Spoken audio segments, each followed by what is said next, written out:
இயேசு கிறிஸ்து இந்த உலகத்திலே பிறந்தார். அவரை நான் அறியாதவனாய் வாழ்ந்தேன்.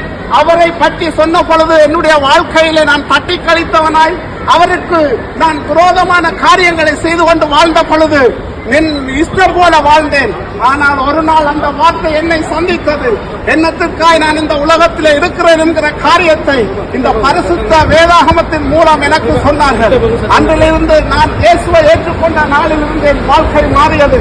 எப்போதெல்லாம் சுயநலமாய் நான் வாழ்ந்து கொண்டிருந்தேனோ, ஏற்றுக்கொண்ட நாளில் இருந்து இயேசு சொன்ன அதே வார்த்தை, உன்னை நேசிக்கிறது போல உன் அயலானை நேசி, உன்னை நேசிக்கிறது போல நீ அயலானை நேசி என்ற அந்த அற்புதமான வார்த்தைகள், உனக்கு கொடுமை செய்தவர்களுக்காக நீ ஜெபம் பண்ணு, உன்னை விரோதிக்கிறவர்களுக்காக அவர்களுக்காக நீ நேசி என்று சொன்ன அந்த வார்த்தை என்னை கொண்டது. ஆனால் அதை ஏற்றுக்கொண்டு வாழ்ந்த வாழ்க்கை எனக்கு மட்டுமல்ல, என்னுடைய குடும்பம், என்னை சார்ந்தவர்கள் எல்லாருக்கும் அது